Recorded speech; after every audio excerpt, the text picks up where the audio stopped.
Socks are the #1 most requested item at homeless shelters. Underwear second, and shirts are third. At Bombas, socks were first, made with comfortable details for everyday wearing.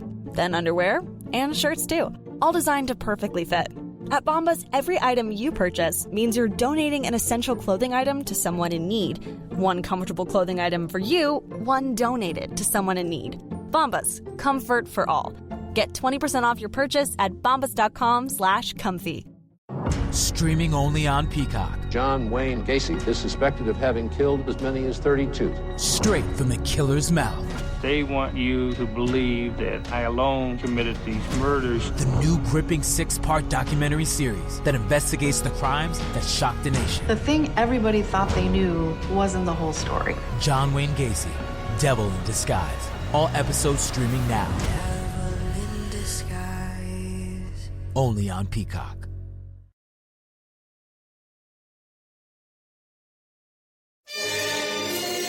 It's the Opperman Report. Join digital forensic investigator and PI Ed Opperman for an in-depth discussion of conspiracy theories, strategy of New World Order resistance, high-profile court cases in the news, and interviews with expert guests and authors on these topics and more. It's the Opperman Report. And now, here is investigator Ed Opperman. Okay, welcome to the Opperman Report. I'm your host, Private Investigator Ed Opperman, President of Opperman Investigations and Digital Forensic Consulting. You can find my work at emailrevealer.com. Get an autographed copy of my book, How to Become a Successful Private Investigator. This show is brought to you by GetTheTea.com, a life change tea. I've been talking I've only been drinking this tea now for about 3-4 weeks, and I'm already down about 15 pounds. You got to try the tea. I cannot recommend it enough. It really will absolutely change your life. I'm going to have Ronnie back, the owner of the company with the Life Change Tea, have him back to tell you all about it. But nothing but rants and raves from the people, not rants, but nothing but raves and people praising the tea, everybody who's tried it so far. So check it out, Life Change Tea at getthetea.com. It'll help you lose weight. It'll give you more energy. You drink it in the morning. You only need one glass. You can cut out your coffee habit for the whole day. Very little tiny bit of caffeine in it. Getthetea.com. Okay, we have with us today James Stover, and he's the spokesperson, the co-spokesperson, along with Kim Borghese. We've had her on the show a couple of times for the Nevada Green Party. And we have him back on the show now because there's some controversy going on down here with the Green Party, kind of being misrepresented in the news. So we're going to have James Stover come on the show here and give us the straight scoop. But James, are you there? Yes, I am. Thank you so much. James, tell us about yourself. Who is James Stover? James Stover is a gentleman whose political activism pretty much used to begin and end with the voting booth, like a lot of other people. I'll try to give you the Reader's Digest condensed version. Was really looking for a candidate that espoused the ideals that I felt, that I believed in. As things played out, I saw that to be Bernie Sanders. And moving beyond that once a year, once every couple of years activism of walking in and out of the voting booth, I actually I went to the caucus. I participated in that. I went to the county convention where we essentially flipped the nomination process. At that point, I was a state delegate at the Nevada State Democratic Party convention. And was there for the entire 15 hours, and just the travesty of what we would call a democratic process. It was mind blowing. I always compare it to, we can always sit around a cup of coffee at a diner and say, oh, they're all corrupt. Oh, they're all in on it. But to see something play out over the course of 15 hours like I did with starting the convention processes while there were still people coming in the building, to the registrants the delegates who suddenly out of nowhere their paperwork was incorrect. People shouting down the chairperson Roberta Lang and her overruling the clear, defiant, numerous shouts, voice votes of folks on the Bernie Sanders side. But that's, if anybody wants to look into that, there's plenty out there if you search. And honestly, I think more of it's on the alternative media side, because you didn't really get anything in-depth looking from a majority of the traditional media. Yeah, we've done many shows on that. We've done. That brings me up to the Green Party. No, wait. Before you get to the Green Party, though, James. Before you get to that, because we've done many shows about how we were robbed here in Nevada. As a matter of fact, and it started out even before the night before the caucus, because they ejected Christine Kramer off of the Credentials Committee, and she was almost arrested the next day. I had her on live on the air the next day when she was almost arrested because they had a sit-in. So they had to get rid of her first so that they could bring in their own folks, man. Stacked and rigged from beginning to end what went on here. And I would encourage people to go back and look in the archives for all the shows we did about the Nevada caucus and Nevada state, the county, caucus and then the state convention. It was just outrageous what went on here in Nevada. And that's what happened. I was for Bernie myself too as well. And then I went to the Green Party after that. But tell us about your work with the Green Party. Well, the very next day, I registered Green Party.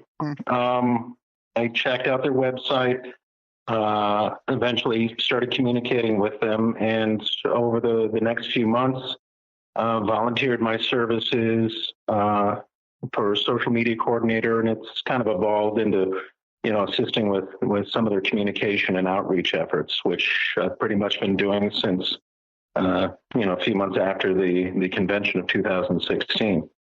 So for people who don't understand what the Green Party is, and they think it's just like for the environment, they think it's like an ecologist party. Describe to us what the Green Party is. It's my sarcastic remark is all the things that the Democrats say they believe in, but don't bother to put any genuine effort behind or pursue. But there are what they call the 10 key values, and I won't try to go through every last syllable and sentence. But the 10 key values are grassroots democracy, and everybody deserves a say. Social justice and equal opportunity, ecological wisdom. We should operate with the understanding that we're a part of nature, not separate from it. So that should be taken into account in what we pursue, whether that's on the side of the economy or any other aspect of political governance that we're pursuing. Nonviolence, decentralization. I think you see that in some of the ways that the Green Party is organized, for better or for worse. There's not so much of a top-down process as there is a horizontal process. Community-based economics and economic justice. I think you would see a more genuine, heartfelt belief institutionally for a $15 minimum wage from the Green Party than from the lip service you would get from the Democratic Party, which isn't to say, this is the really tough part is, and I was one of those people for 20 years, considered myself progressive and considered myself a Democrat. But I think I just reached the point where, they're talking the talk, but they weren't walking the walk. I like to think that the Green Party actually is walking the walk. Anyways, 7, feminism and gender equality. The 8th key value is respect for diversity. The 9th is personal and global responsibility. And the 10th key value is future focus and sustainability. That in a nutshell. If you want to check out the website, both for Nevada Green Party or GP.org, I believe is the national one. You can read that in a little greater detail. And I think you would find from state to state, different Green Parties might have different nuances. I don't think you'd see identical Green Party values across the board. And for example, you've got a little more of a libertarian bent. You've got a little more of a Second Amendment consciousness in this part of the country. And I don't see that disappearing from, individuals here and there across the Green Party. So I try not to paint broad brushes, whether you were talking Democrat, Republican, Libertarian, or Green Party. Now, institutional party habits and goals and pursuits, that's another thing. So. And how can we find you on Twitter and stuff like that and Facebook? Yeah, we if folks want to check us out on Twitter, we're at NV Green Party. On Facebook and Instagram, it's Nevada Green Party. And our own website for the Nevada Green Party is nvgreenparty.org. Now, let me ask you this now, because you were first a Bernie-crat. You were for Bernie, right? And what would you do now? And I did the same thing. I was with Bernie first, and then I was so disgusted with the Democratic Party. Although I've never really been a Democrat either. I'm to the left of I'm way to the left. But anyway, I started out as a Reagan youth back in the 80s, so that shows you the path I've followed over 30 years. So. Well, in the 80s, I was an anarchist with the Youth International Party with the Yippies back in New York City. I thought I heard some East Coast. I started in upstate New York in my youth. So I lost my accent a long time ago. Anyway, what do you call it? But anyway, I was for Bernie, and then when we couldn't vote for Bernie, I went for Jill Stein. But then we weren't even allowed to vote for Jill Stein here in Nevada. But my question for you is, when Bernie runs in 2020, are you going to leave the Green Party and go back after Bernie? No. Really? No. That party does not give, I'll use strong language, not too strong, but they don't give a rat's ass. They don't hear my voice. They were not interested in a democratic process. If anybody was at that convention and was a Bernie supporter, they know that. Yeah. They saw it. Face to face. It's the only public meeting I've ever left where there was Metro and security, standing shoulder to shoulder, basically saying, "Yeah, you got to leave." Yeah, well, there was even that. I think that depending on how things play out, I could certainly still vote for him should he secure a nomination. I do a lot of pondering and wondering, like a lot of folks. Is he just playing the strategic political posturing and positioning to get where he needs and wants to be to get his legislative goals achieved? Some of the conspiracy-related folks even say, well, they have something on him, and that's why he folded, and that's why he came out in support of Hillary. So, honestly, I don't know that I know, because it all comes down to, is there a strategic end game behind the scenes that we don't know about, as far as how he's presented himself, what he said, how he's moved forward from 2016, or do they have something on him? Are we being sheepdogged, so to speak? I honestly don't know myself, and I respect the work that Bernie Sanders has done and continues to pursue. I believe that they were shocked when they lost Nevada. I think they thought they had Nevada in the bag. And I think that, in fact, I know that in 2020, there's going to be a huge Bernie focus on Nevada. In fact, there are people already coming to town. Nina Turner's in town. Who's that other one? Lucy Flores. They're all, it's going to be a lot of focus on Nevada when he runs in 2020. So we got to pull together and give it another try. But I know what you're saying. Hey, listen, I'm way to the left of Bernie too. So, still to this day. Now, you were there at the state convention. Did you get hit by a chair when the chairs were being thrown back and forth and the chairs were flying? And I was there. A chair was picked up. Yeah, I saw. And if you look at some of the non-traditional media, you would find some of these videos posted online.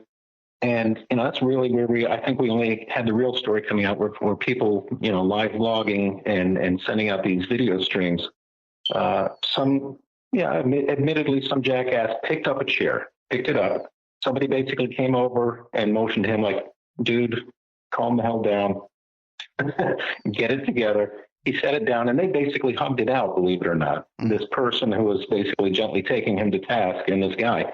There were no chairs. The only, as I like to say, the only The only misconduct involving chairs was Roberta Lang, operating by Roberta's rules of order instead of Robert's rules of order. Yeah. Those were the only chair shenanigans at the convention. Yeah, it really was outrageous, and it was right in your face, too. You know, it's not like anybody left there feeling good. So the thing is, though, that we all wanted to vote for Jill Stein then, but we couldn't. Can you explain why Jill Stein wasn't on the ballot? Well, a lot of it comes down to some of the activities related to the Secretary of State's office. And, you know, as pundits would tell you, one of the biggest obstacles Clinton faced in a swing state like Nevada was losing votes from Sanders supporters who switched to the Green Party. And we were making some inroads. We'd grown registration-wise.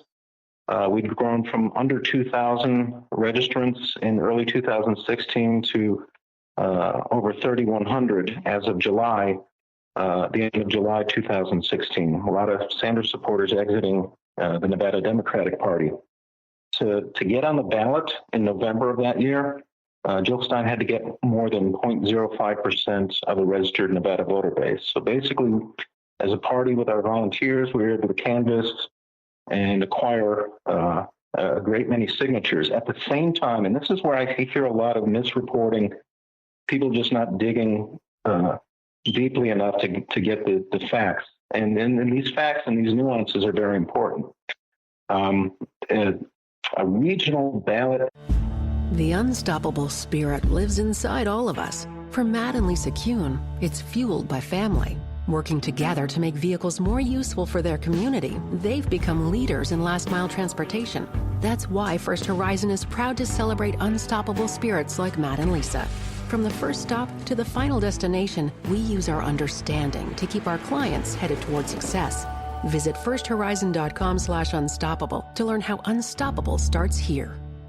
Access coordinator working for the Stein campaign, not the Green Party US, not for the Nevada Green Party, hired an Adrian White. Did I lose you? I think we might have lost our connection here with James Stover. As soon as you said Adrian White. No, we're good over there. Let's take a check over here. It looks like we lost him. Okay, I'll hang up and call him back. You know what I'll do? I'm going to play the commercial when we get back. But we're here with James Stover, Nevada Green Party spokesman. And we're discussing, because there was just some recent indictments that just came out. Yeah, I could hear you the whole time, but you couldn't hear me. No, I couldn't hear a peep out of you. Okay, great. Okay, well, you were saying about how Adrian White was hired to... Yeah, this is where, I've seen a lot of miscommunication by the traditional media. A ballot access coordinator working for the Jill Stein campaign, not the Green Party US, not the Nevada Green Party, hired an Adrian White. And Ms. White was operating under the name White Paper Solutions, basically a business filing with the Secretary of State's office. And if you want to do another story, the lax incorporation laws, the Panama Papers, all of that, it's probably another separate pursuit, but this relates directly to that.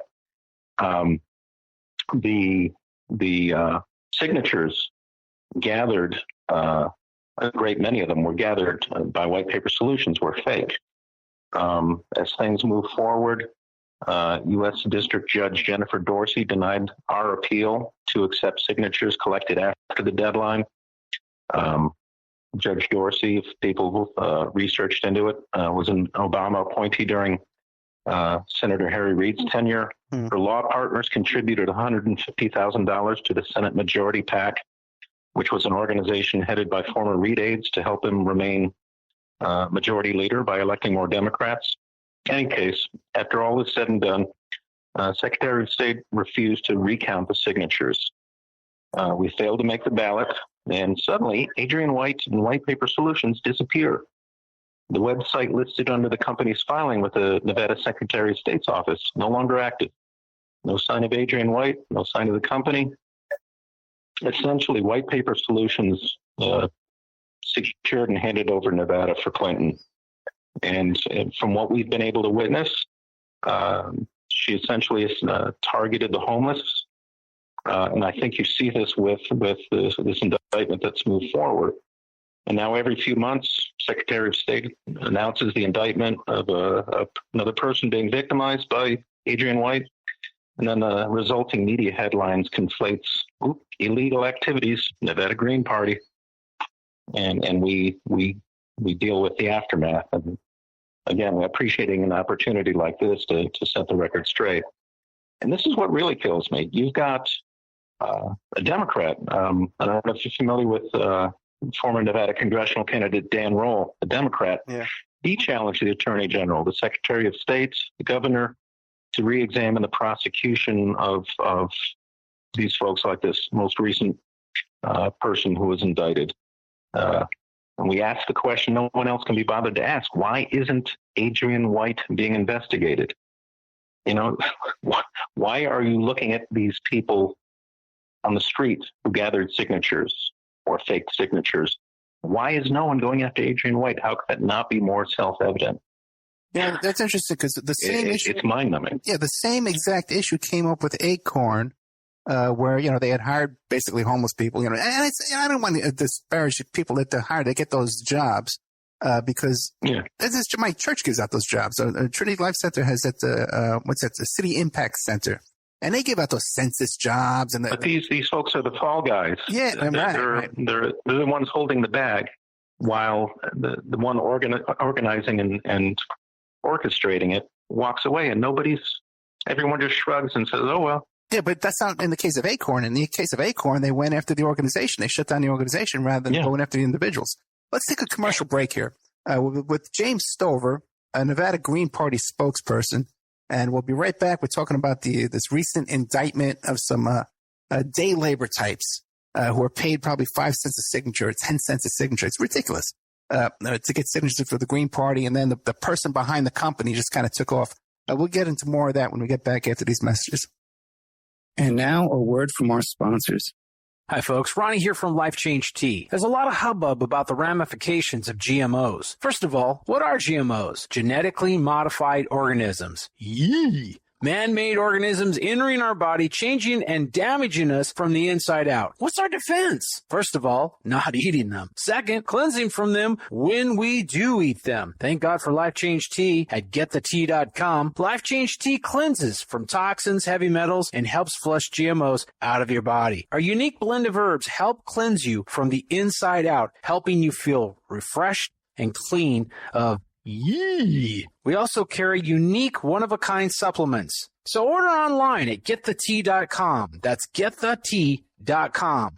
Rid yourself of the yee that contaminates your food and water. Go to getthetea.com. That's getthetea.com. Get the tea, your best defense. The Opperman Report is brought to you by SubhashTechnosis.com. Subhash Technosis is a search engine optimization and website design company. They're located in India, so you know you're going to save a lot of money and get top quality service.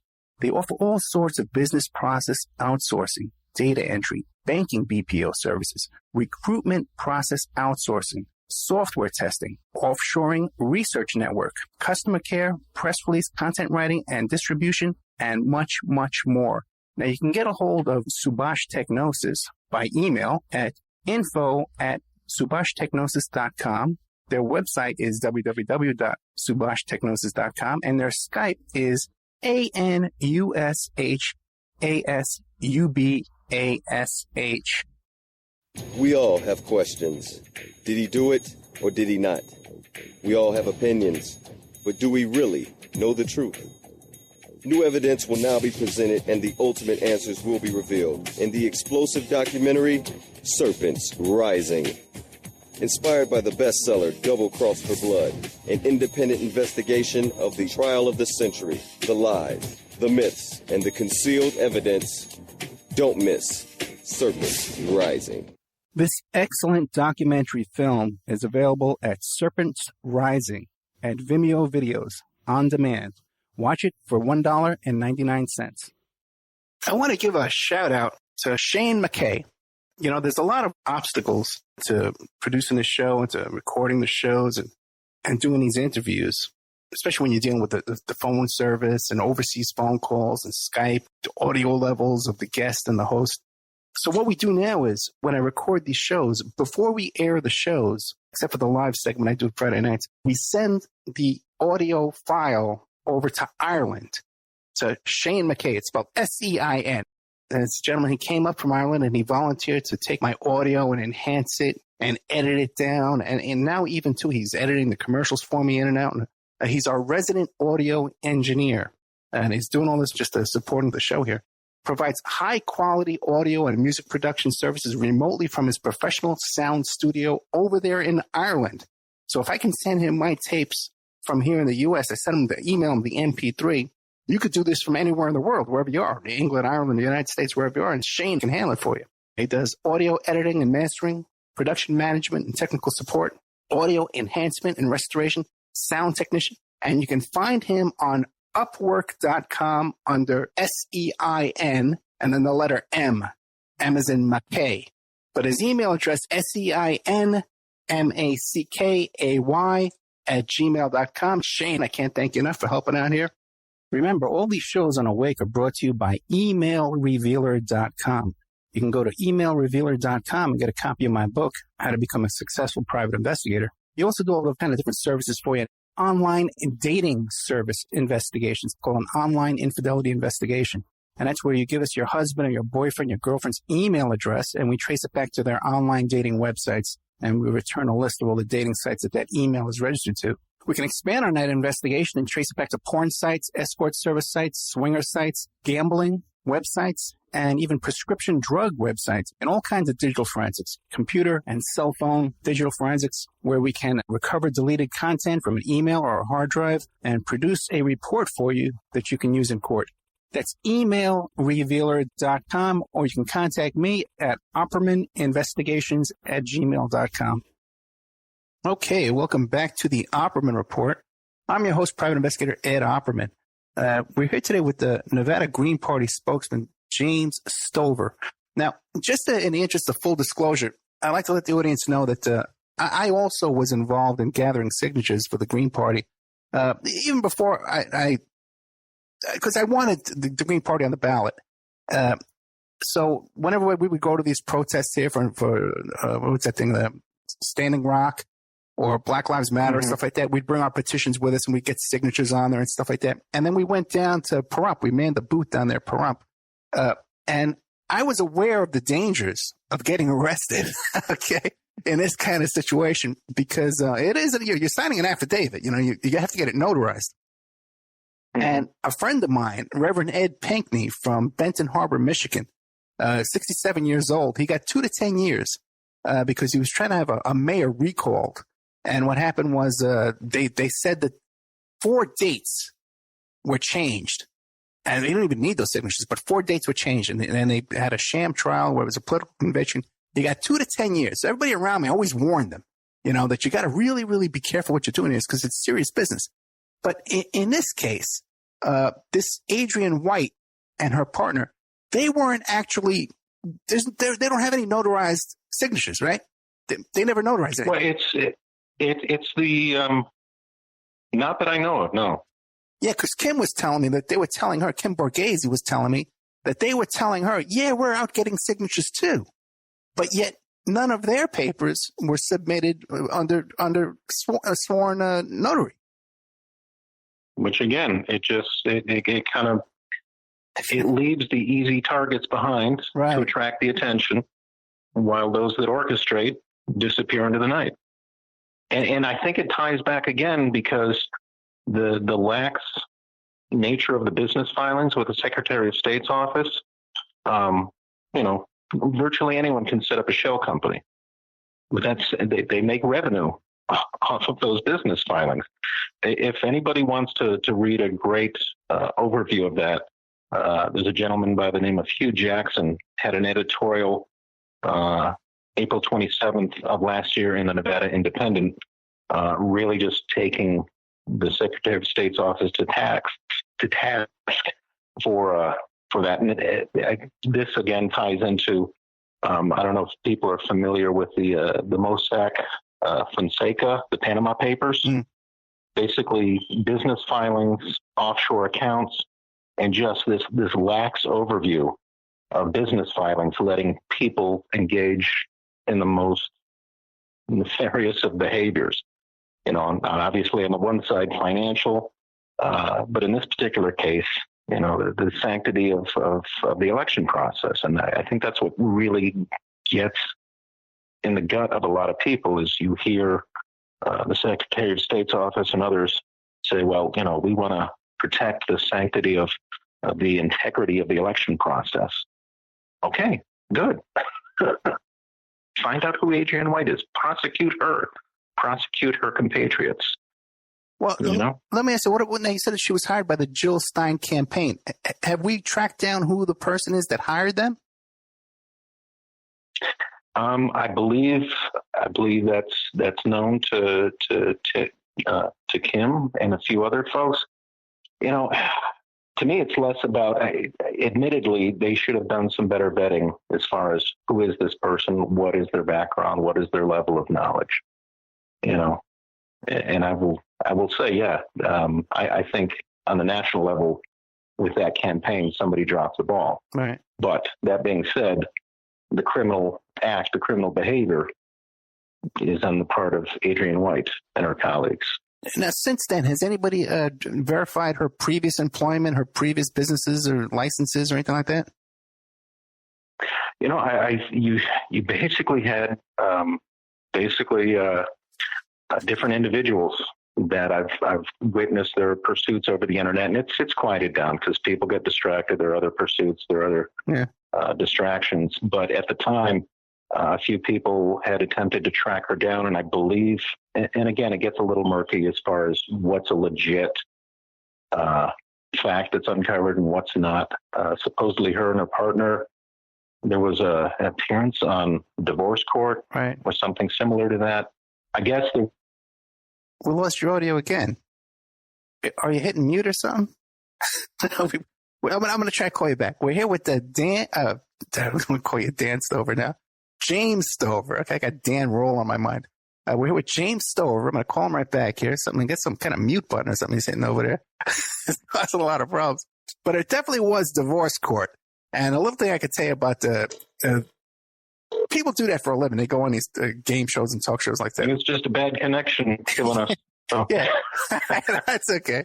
It happens quite a bit, to tell you the truth. Now, so she was on divorce court. What else were you saying about that? If that is indeed the same Adrienne White, which I suppose it is. Oh, wait a second. But we have a picture of her on divorce court. I've seen that. Saw the clip. Now, has anybody seen her in person and talked to her in person and verify her face? Again, there were some folks in the Green Party just as I was joining it who may have. There's been some turnover. I don't know specifically myself. Okay. All right. So we really don't know what she's done previously. Do you think it's possible? Because there was a lot that went on with the Clintons. We had a whole series of reports from Nico House, who talked about, especially North Carolina, about how the Clinton campaign inserted people into the Bernie campaign, basically to sabotage. I think it went on here a bit too here in Nevada. And then what went on, forget it, with the Trump debates and stuff like that here in Nevada was just outrageous. But is there any kind of... I wouldn't, not to be conspiracy minded, but it wouldn't surprise me. We've our private social media pages for discussion. We're always very cognizant of the fact that, just anybody could conceivably want to join and, take part in the discussions, find out what's going on, so discord or disagreement. So, we typically will ensure that, these persons are registered Green Party before we, make them part of the discussion in those private groups. And people have speculated that perhaps the Clintons inserted this Adrienne White into the mix. I'm sorry, you're breaking up on me. Yeah, people have speculated in the group that the Clintons inserted Adrienne White into the mix here to cause problems. That's been speculation. Again, we're not investigators, right? But those have been able to look into it and have inferred that. So now, just recently, there was a man indicted. I think his name was Patrick Duffy. Mm-hmm. And I went looking for him. There's a different Patrick Duffy on Facebook. It's a different guy. Okay. So don't bother him. But now, the Patrick Duffy, is anybody helping him out with a legal defense or any kind of support? I think we're losing you again. Let's give it one more try here. I'll hang up and call him back. But we definitely got some kind of audio trouble here going on. And that mute button. I think he's hitting the mute button. Almost makes me miss a landline. James Stover, we're back. Now, what about Patrick Duffy? Is anybody trying to help him out with legal defense or anything? Not to my knowledge. Is anybody in touch with him to talk to him at least? No one from the Nevada Green Party at this point, no. He's facing 13 counts of perjury, which could be some serious time because I know that Reverend Pinckney only faced 4 counts, and he got 2 to 10 years. Now, what about the gentleman before him? Has he been convicted? Has there been a trial? What's going on with that? Do we know? I don't know specifically the status of that. I think we would welcome, anyone who might be listening who could offer that support, financially or legislatively. I would agree we would support that. Okay. Oh, boy. Well, what do you want to leave us with here? What do you think we should take away from this? I'm not a conspiracy-minded person. I don't think there's a legit cigar smoke-filled room, but the system's been corrupted by money. The parties, the majority parties in power, the Republicans, the Democrats, while they may not agree on how to get to what they see as the right agenda, the right goals for the country, will agree they like being in power and they like money. And the sheer nature of that means they've established rules and regulations that makes it absurdly difficult for libertarians, Greens, or what have you to attain ballot access. And if you really want more choices and more voices, the money feeds the machine. And we don't accept corporate. The Nevada Green Party does not accept corporate donations. And I think that is of value. At the same time, they can solicit a lot of volunteers. They can put together a lot of gears and put together a big machine to move their agenda forward. We're relying on volunteers. I work a full-time job. This I do on the side because I feel it in my gut. I believe in it. So if people are saying, what's the Nevada Green Party doing about it? If you want something done, hey, bring something to the table. Yeah, I basically will put that challenge back in their lap. Help us. Donate your time, donate your money, consider a run for office, because the duopoly, and I hate that language because it just sounds like, political shots off. But if you want things to change, you're going to have to come to the table yourself and make something happen. Like the young people with the gun rights efforts taking place right now. They just said enough. I'm going to make it happen myself. And that's what we need. We need more people diplomatically ticked off enough to take some political action. Well, James, thank you so much. I can't thank you enough for coming on the show and explaining to what really happened here. And tell people again. I appreciate the opportunity. Yeah, remind people where they can find you on Facebook and your website and all that kind of stuff. Yeah, we try to keep a pretty robust social media presence. You can always check out our website at nvgreenparty.org. You can find us on Facebook and Instagram, Nevada Green Party, and on Twitter at NV Green Party. James Stover, thank you so much. If anything new pops up in this case, you want to give me a call, we'll put you right on the air, okay? You got it. I appreciate it again. Thank you so much. Okay, they had James Stover, Nevada Green Party spokesperson. You know what? I'd like to even kind of bring this up, too, because we're talking about Clinton infiltration and the sabotage and arresting these poor people, and how Jill Stein was denied her seat. We weren't even allowed to vote for Jill Stein because she wasn't even on the ballot. But, some of the other people I spoke to from the Green Party were hesitant to come on the air and expose themselves, again, out of fear for their employment and their jobs. I got to put that out there. I can't withhold that from you. And that's concerning. We were robbed here. People who were Bernie supporters. We were robbed here in Nevada. There's no doubt about that. We've covered that extensively. If you're just hearing this story for the first time, you're saying, well, what went on, Ed? What's going on? Go back and look at my reporting, the shows I did with Nico House. You can find them in the archives, on the YouTube archives, or or Spreaker.com or iHeartRadio. The shows we did with Nico House, where he talks about how the Bernie campaign, especially in North Carolina, was infiltrated by Hillary supporters and sabotaged things.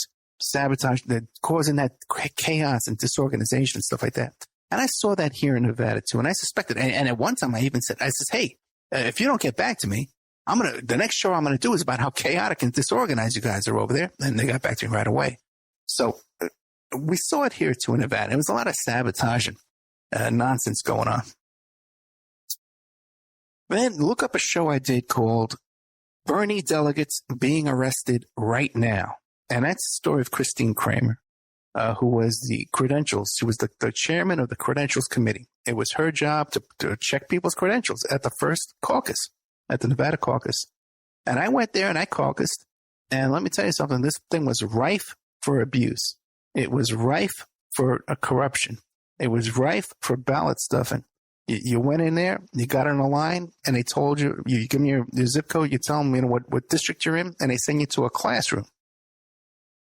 But I didn't recognize anybody in that classroom. It's supposed to be your neighbors, people you live right next door to you. I didn't recognize anybody there. And I don't want to sound racist or whatever, but there were a lot of black people in there. And there's not that many black people in my neighborhood where I was living at the time. There just wasn't, so very odd. And I lived in an apartment complex. So the people in my district would have been people in that complex. Everyone there knew me. Yeah, I remember I did shows about this. I would talk about the people walking their dogs around. They would talk about me, and I started talking about them on the air, and they got mad at me and the girls with the wine, the boxes of wine who lived in the apartment nearby. I knew everybody in that neighborhood. Everybody knew me, and I didn't know one person in this voting here in this district. My precinct, it's called your precinct. That's ridiculous, And then we were robbed. We did win the Bernie delegates. When they were counted at the county convention, we had more actual physical delegates than Clinton did. We won Nevada. And when they got to the state, the first thing they did in the morning, they said, well, we're going to overrule everything that happened at the county convention, and we're going to start fresh. And they made that ruling, like James Stover just said, while people were still walking into the convention. They hadn't even started yet. And by the way, too, by all of these things, a lot of California plates out in that parking lot. People saw it. And there's video of them bringing people in who hadn't been registered and stuff like that, and hadn't had their credentials checked, and they just brought them right in. But when you went in there, especially to the original caucus, they could have sent you to any room where they knew they needed more Bernie people or Hillary people. They could have rigged the whole thing. It was way too easy. They just hand you some card. There's no number on the card. They could have handed those cards out to 1,000 people and brought their friends and stuff like that. Just like I saw and I reported on when I would go to the Hillary campaign rallies when no one would attend, and suddenly they'd bring in 100 union workers, construction workers with hard hats and tool belts on and bring them in to fill up the crowd. Okay? I saw this with my own eyes. No one else reported on this.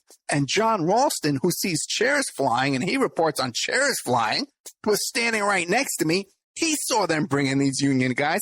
He knew they were bussed in. He didn't report on that. And also, too, he saw what they did to Christine Kramer. He didn't report on that. He read the Democratic Party press release and his reporting. We'll be right back after these. And now a word from our sponsors. People are waking up. They're standing up to those pushing pesticides and GMOs as safe alternatives for a starving world. What a bunch of crap. I tell you, I'd rather eat dirt. So I drink Life Change Tea. It's an herbal drink, cleansing my body of toxic sludge and nasty chemicals, and of course, ridding the intruders that are hidden in my so-called food. And by the way, Life Change Tea is non-GMO and organic. No fillers, no yuck. Just a great defense against you-know-what. May the supplement force awaken you. Don't fall to the dark side.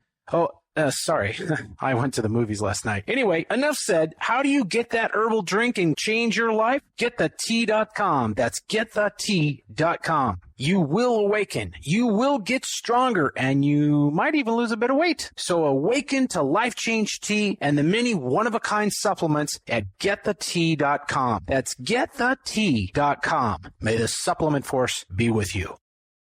The Opperman Report is brought to you by SubhashTechnosis.com. Subash Technosis is a search engine optimization and website design company located in India. So you know you're going to save a lot of money and get top quality service to boot. They offer all kinds of services, business process outsourcing, data entry, banking BPO services, recruitment process outsourcing, software testing, offshore research networking, customer care, press release content writing and distribution, and much, much more. They offer website development, e-commerce solutions, mobile responsive designs.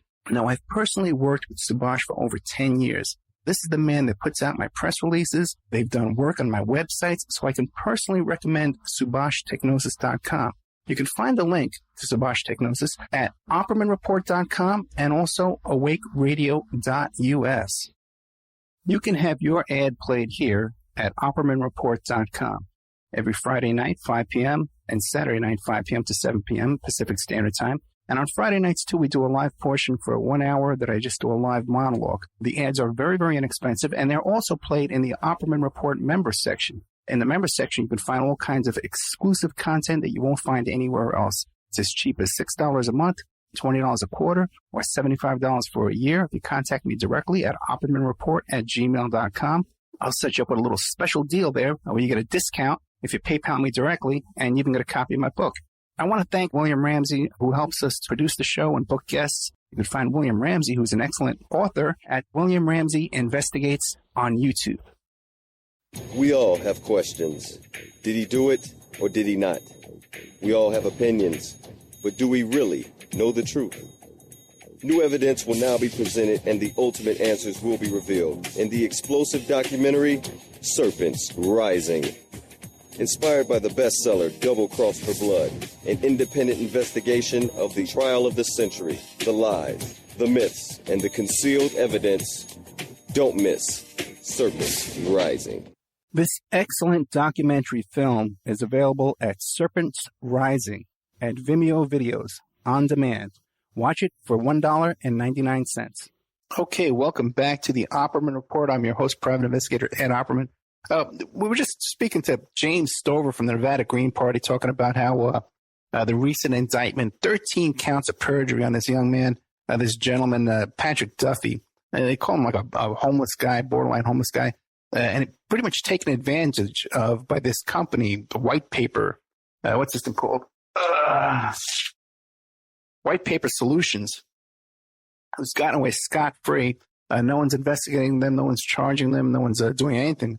And for submitting false petition signatures to get Jill Stein on the ballot here in Nevada.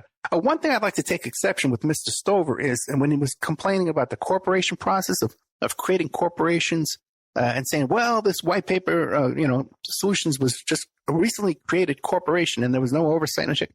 Well, I really have no problem with that. The ease of creating an LLC or a corporation is to benefit small business and business practices. And I don't even have a problem with this company being a recently created company, a recently created corporation in order to transact business for this purpose. I've been in business my whole life. I've had many, many corporations, probably 15 or 20. I've had several at one time. And you'll have them for different and I'll create one just for a certain business purpose. If me and someone is going to go into business for a certain period of time, I don't want to expose my company. He doesn't want to expose his company. We'll create a third corporation and we'll do business under that corporation for the period of that case or that trial or whatever. So I have no major problem with it. For if you have a project to collect signatures, to create a corporation and say, okay, this is going to be our corporation for this project. And we'll do something else. But it seems like in this case, the woman's on divorce court and all that kind of nonsense. Who knows what was going on before that? Another thing we had discussed in our interview was about how, how the Clintons, the possibility that the Clintons inserted this woman. Hi, I'm Dr. Andreas Michaelitis, Chief Psychologist at Noom. This past year has shown us how important our overall health is, and Noom is here to help. Most weight loss plans fall short because they don't provide lasting results. But at Noom, our psychology-driven approach is designed to help you change your relationship with food. Changing the way you eat starts with your mind, and Noom gives you the tools you need to succeed on your terms. Sign up now and lose the weight for good at Noom.com. That's Noom.com. Mail's here. It's 2 minutes later than yesterday. And because you know it's 6 minutes earlier than the day before, you decided it was time to get back to work. Let's job it up. At CareerBuilder, we're ready to help at every stage of your search. Build a resume, get industry tips and advice, and apply to multiple jobs in just one click. Get started now at CareerBuilder.com. Into the Jill Stein campaign.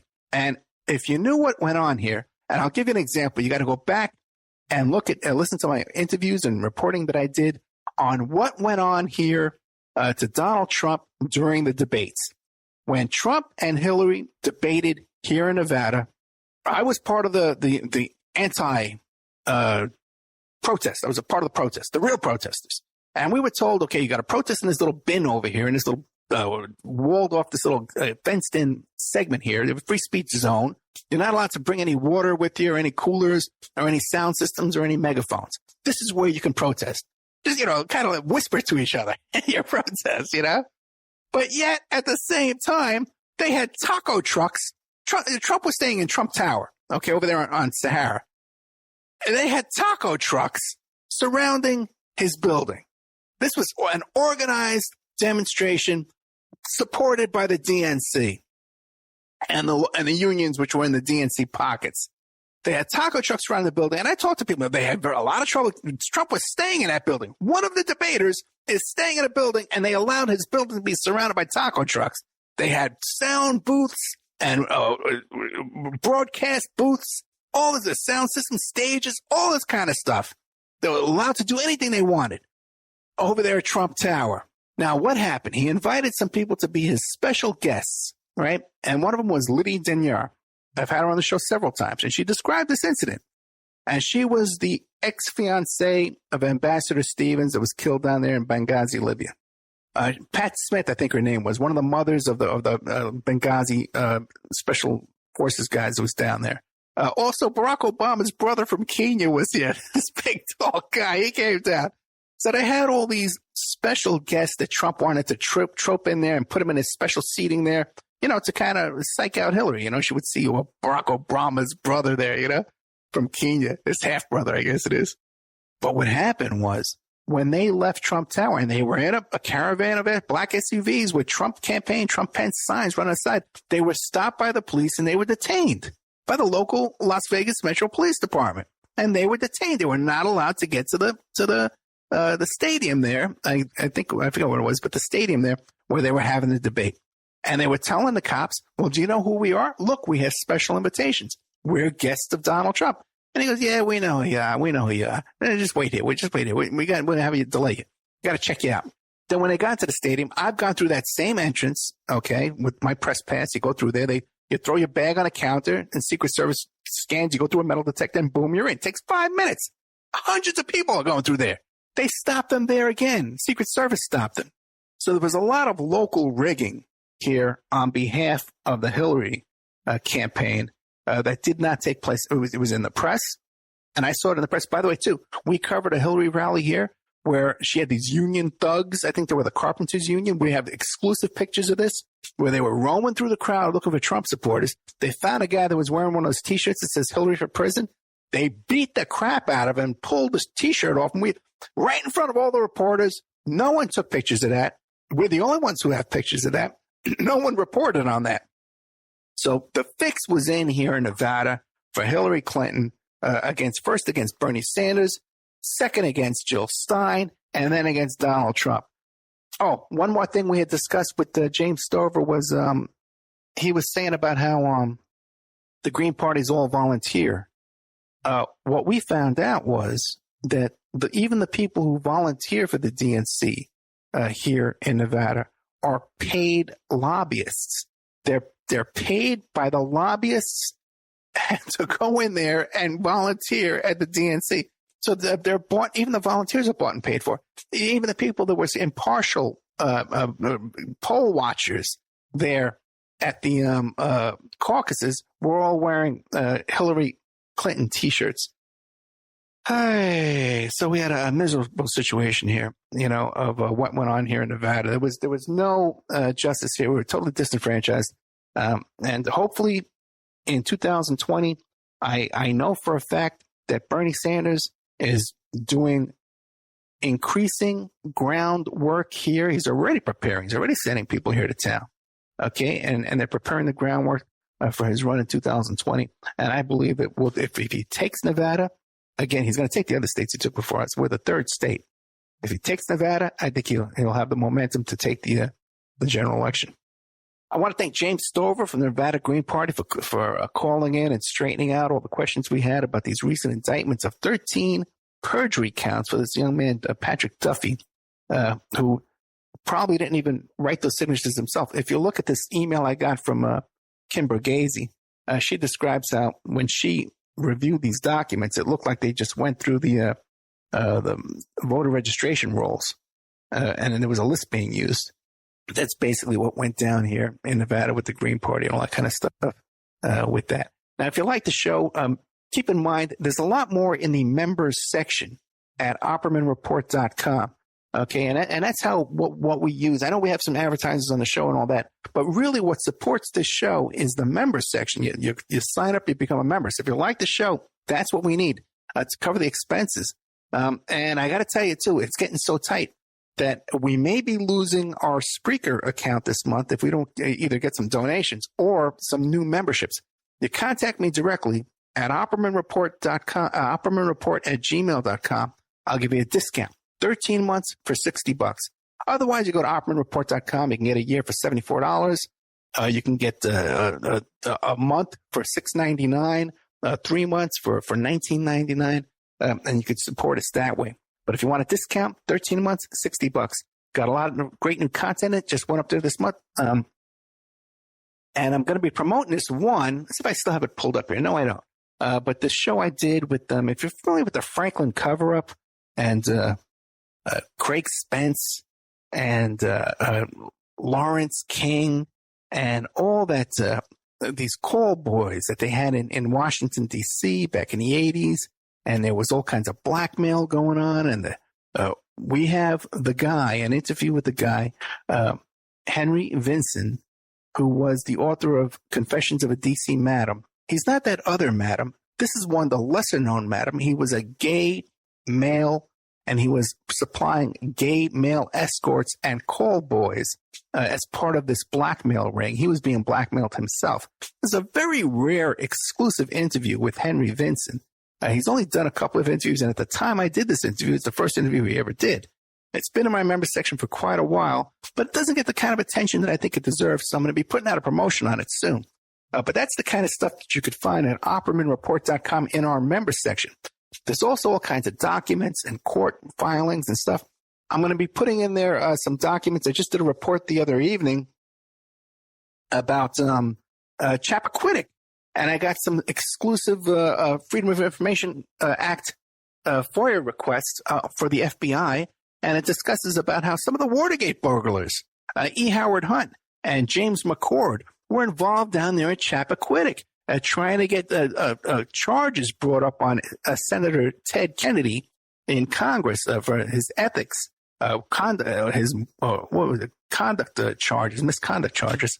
There in the Senate. It was written by E. Howard Hunt under the name of Patterson. Did a whole report on that the other evening. You can check that out.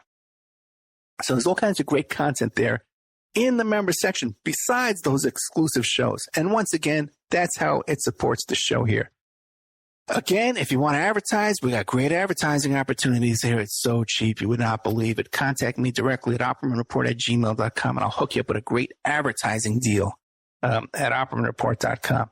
What do I have coming up? I have an interview coming up with Gretchen Bonaducci, the ex-wife of Danny Bonaducci. Remember him from the Partridge Family. He's gone on to have a very colorful life of drug addiction, He got arrested for beating up a tranny, and he was hiding in a closet naked when the cops came and found him. Really, and he did this documentary, this reality TV series called Being Bonaducci, where he really revealed himself in a steroid use. And now a word from our sponsors. Hi, folks. Ronnie here from Life Change Tea. There's a lot of hubbub about the ramifications of GMOs. First of all, what are GMOs? Genetically modified organisms. Yee! Man-made organisms entering our body, changing and damaging us from the inside out. What's our defense? First of all, not eating them. Second, cleansing from them when we do eat them. Thank God for Life Change Tea at getthetea.com. Life Change Tea cleanses from toxins, heavy metals, and helps flush GMOs out of your body. Our unique blend of herbs help cleanse you from the inside out, helping you feel refreshed and clean of yee. We also carry unique one-of-a-kind supplements. So order online at getthetea.com. That's getthetea.com. Rid yourself of the yee that contaminates your food and water. Go to getthetea.com. That's getthetea.com. Get the tea, your best defense. The Opperman Report is brought to you by SubhashTechnosis.com. Subash Technosis is a search engine optimization and website design company. Their website is www.subhashtechnosis.com, and their Skype is ANUSHASUBASH. We all have questions. Did he do it or did he not? We all have opinions, but do we really know the truth? New evidence will now be presented and the ultimate answers will be revealed in the explosive documentary, Serpents Rising. Inspired by the bestseller Double Cross for Blood, an independent investigation of the trial of the century, the lies, the myths, and the concealed evidence. Don't miss Serpents Rising. This excellent documentary film is available at Serpents Rising at Vimeo Videos on demand.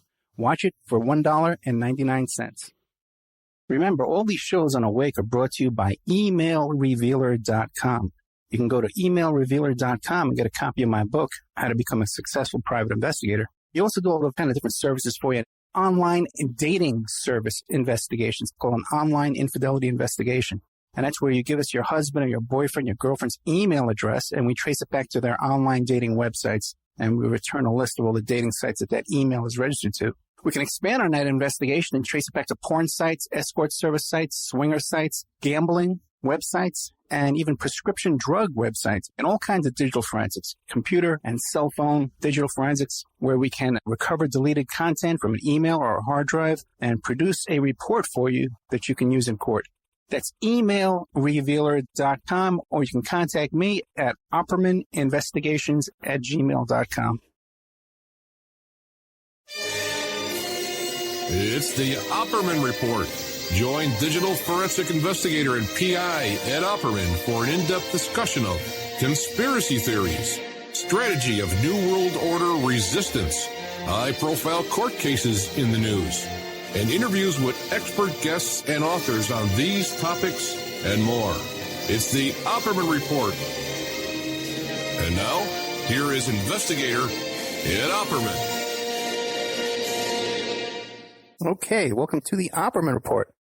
I'm your host, private investigator Ed Opperman, and you can find me at Opperman Investigations and Digital Forensic Consultant. My website is emailrevealer.com. Oh, you can get an autographed copy of my book, How to Become a Successful Private Investigator. And this show is brought to you by getthetea.com. So check out getthetea.com and this Life Change Tea. Been on it now for about 3 weeks. I'm losing weight. You got a lot of energy in the morning. You don't have to drink coffee anymore. You can save all that money, spend it at Starbucks, that big giant corporation, and help support the Opperman Report. And get the tea. Getthetea.com, Life Change Tea. It'll help you with your digestion, weight loss. It's helping me with my complexion for sure. That's an absolute fact. I haven't had clear skins like this in a long, long time. And that's the only change in my diet, my behavior. So getthetea.com, Life Change Tea. And if you go to getthetea.com, there's all different kinds of supplements and vitamins and all kinds of herbal remedies. So check it out at getthetea.com. Okay. We are here today with Pierce Redmond from Porkins Policy Radio, PorkinsPolicyReview.com, and soon to be Open Minds Foundation. He's going to be doing a once a month podcast on Open Minds Foundation. Pierce, are you there? Yes, I am. It's good to be talking to you again. Yeah, right. It's always great to have you back, Pierce. Thank you so much. Tell us about what's going on with this Open Minds. Right. So I think probably many of your listeners will be a little bit familiar with it because, of course, you play on my shows. But I've done several episodes with my friend John Atack, who is a writer he's written several novels, but he's also written he wrote one of the two most famous and most important books about Scientology and L. Ron Hubbard. The first book would be Barefaced Messiah by Russell L. Miller, which John actually worked on.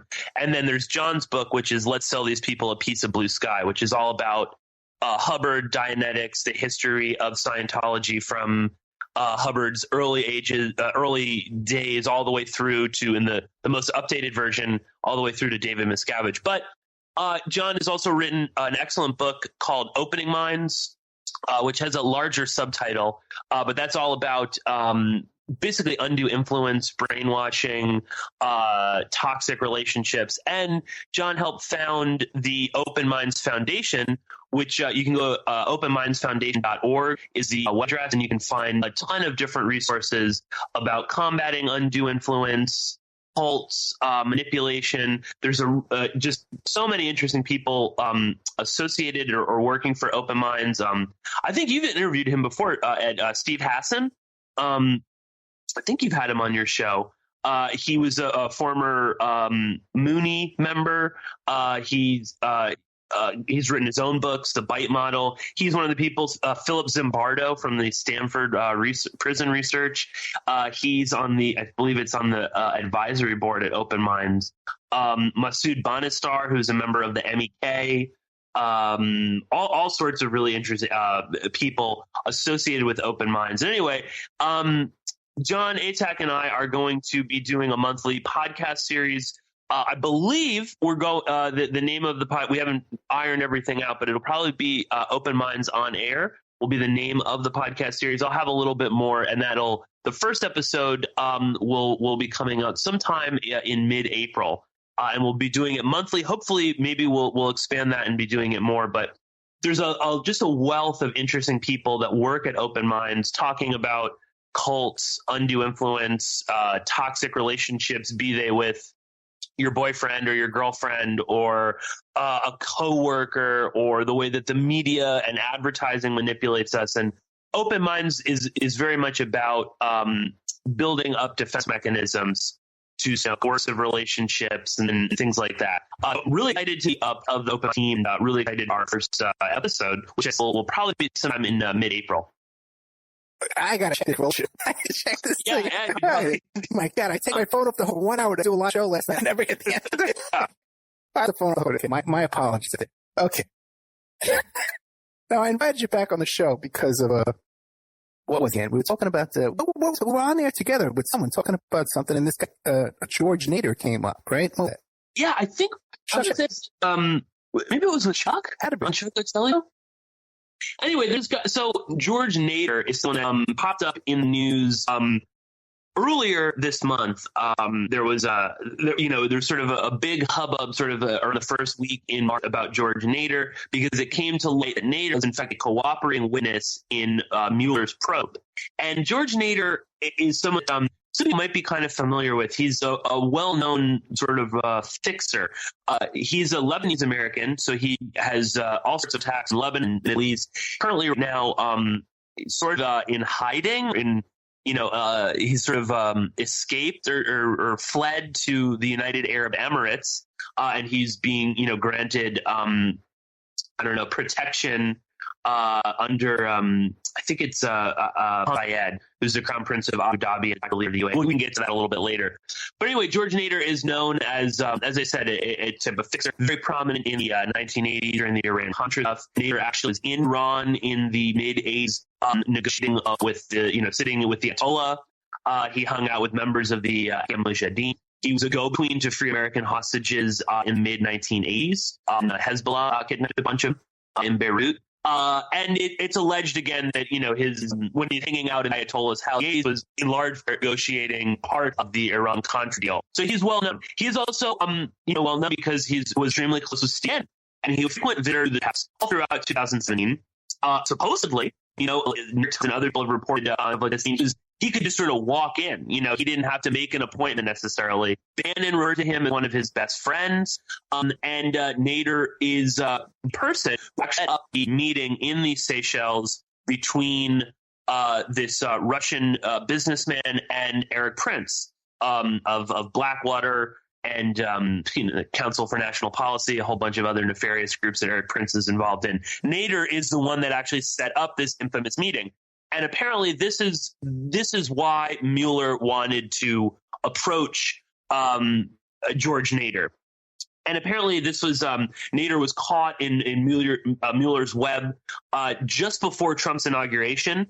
Nader was, I think, switching planes just outside of Washington on his way to none other than Mar-a-Lago. And he was approached by Mueller's investigators. His electronics were seized, and then he was allowed to go talk to a lawyer. And then apparently soon thereafter, he decided to be a cooperating witness in this investigation. Now, it also came to light that back in 1985, there was a criminal case against George Nader. Wait, before we get to that, let me ask a couple of questions. Now, we know he was given immunity by Mueller. Now, but you said now he took off to the UAE. Now, is he planning to come back, or is he gone for good? I have no idea. This was I think this was first reported a big way by the Daily Mail. I believe they were the ones that kind of broke the story that he had fled. I don't know if fled is really the right word. I mean, again, I find it hard to believe that Mueller didn't know this was going on. I would assume if you are a cooperating witness in an investigation this large, I mean, people are keeping tabs on you. It's kind of amazing he didn't have to revoke his passport. Right. You would think someone like that, I mean, you're not allowed to travel around. I mean, he probably wouldn't even really be allowed to travel outside of DC, I would think. Or maybe, Arlington or something like that. But apparently, he got on a plane and flew back to the United Arab Emirates. This was there were rumors that this was sort of, at the behest of Mohammed bin Zayed, who wanted to, hear firsthand what Nader had actually said to Mueller during these interviews. And just a little bit of clarification, Nader is essentially like the right-hand man to Mohammed bin Zayed. He is a very prominent advisor to Mohammed bin Zayed. I'm fairly sure he's probably registered as a foreign agent acting on behalf of the United Arab Emirates. And there is a larger story also we can get to about the UAE money that was being funneled through Mohammed bin Zayed to George Nader in order to influence certain political decisions against Qatar. And we can get into that a bit later. But he also seems to have fled in part because of the revelation that he was arrested and charged with for child pornography in 1985. Was apparently I believe this was sort of always a rumor, and it certainly was. People were aware that it had happened. But it was widely known in the media. That became widely known in the media, and then this also led to more revelations, including the fact that he actually spent a year in prison in the Czech Republic for molesting young boys. And after this became public, this is when Nader seems to have fled or left to the Emirates. Now, or was it that he was arrested for the child porn?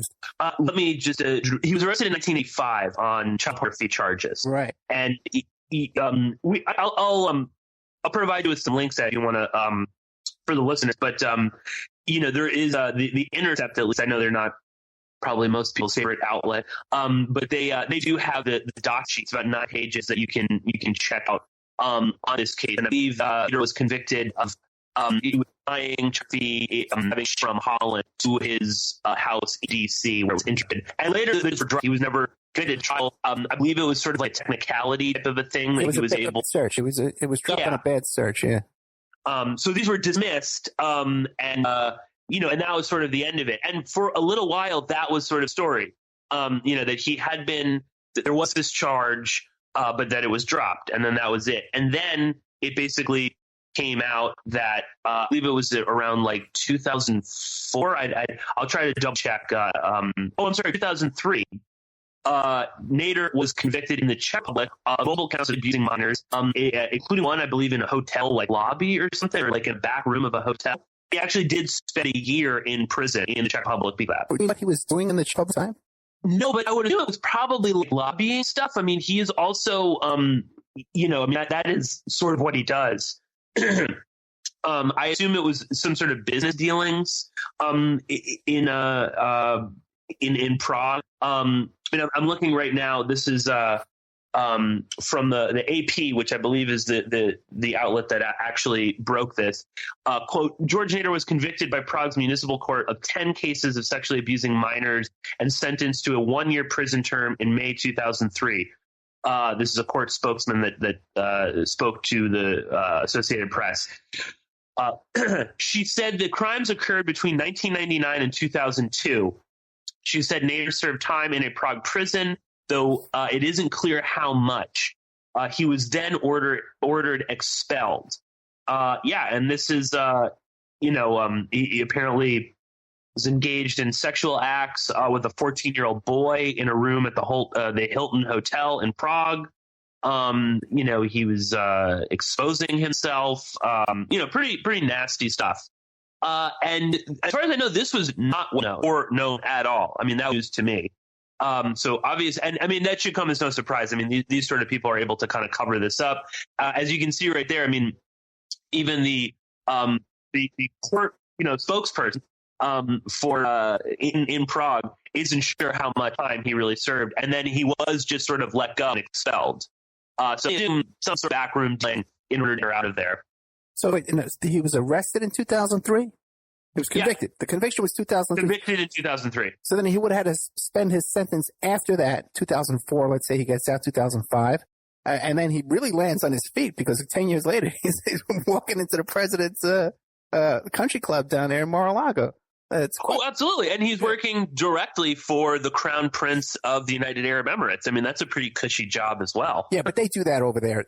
They got those dancing boys over there in the Middle East. All those Emirates got those, they're all. No. Yeah. I mean, they're all, not all, but many of them are pretty sick, degenerate. No, I think they all do it. I think it's a common thing that they all do it. That they have those dancing boys. You've heard that expression, right? Yeah, in Afghanistan, for sure. Yeah. So, okay. So, and when you think he got into this inner circle with Trump through Bannon? Yeah, I mean, I wouldn't really be surprised if Nader wasn't already kind of on that radar. He is, I know that there is this popular conception that Trump is draining the swamp. I think you did I like the title to one of your episodes recently, straining the swamp. With Bolton's mustache. Yeah, exactly. Yeah, I know. But, George Nader is, if you were to look up in the dictionary, deep state, you would see a picture of George Nader. Yeah. This guy is, totally kind of clued into that kind of, and again, I feel like the term deep state is like lost almost all meaning. But if you're talking about somebody that is, kind of floats around between, government, businesses, lobbying, arms dealers, military contractors, setting up mysterious meetings between Russian businessmen and mercenaries like Eric Prince. I mean, that is, for lack of a better term, a member or an actor operating within the murky background of the deep state. That is George Nader, 100%. Yeah, that is his job. He's a fixer. Yeah, we can't overlook, that Eric Prince right now, he's in litigation right now where there's witnesses against him who claim that he's committed murders, and these witnesses have been awarded anonymity. They can testify anonymously. by the judge. The judge considers their affidavits so credible that he's allowing them to remain anonymous in this lawsuit as witnesses against Eric Prince because he's a danger to them. Mm-hmm. You know, this is very uncommon. this is something that happens all the time, you know? So people got to keep that in mind about Eric Prince, too. Now, back to this Nader guy. He had to have had intelligence connections, too, as well, to be negotiating back and forth with Hamas and Hezbollah, you know, all this kind of stuff. Oh yeah, definitely. Oh, for sure. No, he definitely has deep connections all over the Middle East. I mean, that is his primary focus. Is acting as a fixer, mainly in that region. I mean, that's why he's the advisor to the head of the UAE. That's how he was able to, hang out with the Ayatollah in his house. Remember that evil Ayatollah that had to go and was so horrible that we were, buying guns from and stuff. Yeah. But and the same goes for Hezbollah. The same goes for any of his connections. And this is again, in part, I think how he was able to set up, meetings like this in the Seychelles. Now, do we know if he's cooperating with Mueller? But do we know if it's anything besides this meeting down in Seychelles? What else could he be talking to Mueller about? I'm not. Well, I mean, he could probably be talking to Mueller about a whole lot of things. Yeah. There is also, there's another little scandal that has sort of erupted as well, linked to this. There is Elliot Broidy is a big GOP fundraiser, and he gave a huge amount of money to Donald Trump. His emails have been leaked recently. Now, Broidy is alleging that Qatar hacked his emails and released a bunch of them. And he's actually filed a lawsuit in the U.S. District Court in Los Angeles accusing Qatar and its agents of hacking into his and his wife's emails and providing stolen documents to media outlets in order to damage his career. Now, this is also kind of part of this whole story because it turns out that money from the United Arab Emirates was funneled using George Nader as an intermediary to Elliot Broidy. So I think it was some $2.5 million given to Broidy. And this was Billy Nader said, I'm going to, create an invoice and charge me $2.5 million for, whole things and things like that. He did that. The money was transferred to a Canadian company, as a third party directly into George Nader's bank account. Into Elliot Broidy's bank account. And then from there, Broidy began lobbying very heavily against Qatar. He built he had this big sort of anti-Qatar conference that was hosted by the Foundation for Defense of Democracies, which is one of the most prominent neoconservative think tanks, very influential. They run the Long War Journal, which is an excellent blog, albeit run by some lunatics. They hosted this event, and then shortly thereafter, Ed Royce, who chairs the House Foreign Affairs Committee in Congress, he introduced this very extreme bill calling Qatar, the biggest exporter of terrorism, calling for really extreme sanctions against Qatar. And for, a while now, Ed Royce had been receiving money from Broidy. So he was Broidy after he got this dump of money from the United Arab Emirates. And also in this timeline, Broidy is given this money. When you order a new video game or a golf club or a blender, and then it arrives at your door, you get a little thrill. Imagine how much more thrilling it is when you order a new car. With Nissan at Home, you can shop for the perfect ride and order it without ever having to go anywhere. Sure beats a golf club or a blender. Buy a new car entirely online with Nissan at Home. Delivered direct from dealer to driveway. Thrill starts here. Services may vary at participating dealers, subject to applicable law. See dealer for details. Streaming only on Peacock. John Wayne Gacy is suspected of having killed as many as 32. Straight from the killer's mouth. They want you to believe that I alone committed these murders. The new gripping 6-part documentary series that investigates the crimes that shocked the nation. The thing everybody thought they knew wasn't the whole story. John Wayne Gacy, Devil in Disguise. All episodes streaming now. only on Peacock. Brody puts on this conference. Brody starts lobbying other members of Congress to go after Qatar. And then immediately following that, the United Arab Emirates and Saudi Arabia actually declare their blockade of Qatar, stopping food from coming in, isolating them, economic sanctions against various leaders of Qatar. So this is all kind of timed together. Now, Nader is definitely clued into this. This also kind of fits in the general timeline of, the Qatari government was going to help bail out Kushner and some of his real estate deals. There's a big building like 666 Fifth Avenue or 6th Avenue. I can't remember where it is. It's Fifth Avenue. Fifth Avenue, right.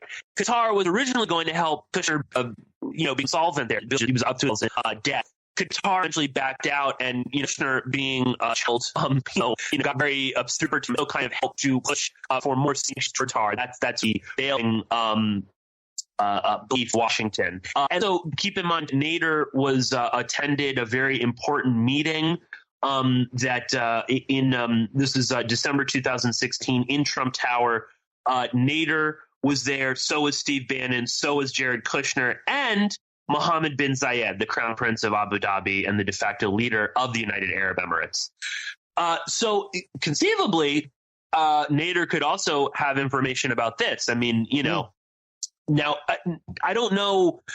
I don't know if Mueller wants to kind of go down that road, because that again also opens up. There's lots of questions. I mean, this is nothing totally new in the world of shady DC politics, a foreign country giving money through an intermediary and, that goes to a big fundraiser who starts doling the money out to influence politics and geopolitics around the world. I don't know if Mueller wants to kind of open up that can of worms, because that's going to get a lot of people in trouble, but that is certainly something that's going on right now. Yeah, the only thing new about it is there's someone actually investigating it. Yeah, exactly. The only thing new about it is that the media is sort of widely reporting on it. Yeah. Hey, again, because everybody hates Trump. Yeah, we got to take a break, though. We got to take a commercial break. We're here with Pierce Redmond from Porkins Policy Radio and PorkinsPolicyReview.com. And also, too, he's going to be starting on Open Minds Foundation, a once-a-month blog coming up. So we'll be right back with more Pierce Redmond after these messages. And now a word from our sponsors. People are waking up. They're standing up to those pushing pesticides and GMOs as safe alternatives for a starving world. What a bunch of crap! I tell you, I'd rather eat dirt. So I drink Life Change Tea. It's an herbal drink, cleansing my body of toxic sludge and nasty chemicals, and of course, ridding the intruders that are hidden in my so-called food. And by the way, Life Change Tea is non-GMO and organic. No fillers, no yuck. Just a great defense against you-know-what. May the supplement force awaken you. Don't fall to the dark side. Oh, sorry. I went to the movies last night. Anyway, enough said. How do you get that herbal drink and change your life? GetTheTea.com. That's GetTheTea.com. You will awaken. You will get stronger, and you might even lose a bit of weight. So awaken to Life Change Tea and the many one-of-a-kind supplements at GetTheTea.com. That's GetTheTea.com. May the supplement force be with you. The Opperman Report is brought to you by SubhashTechnosis.com.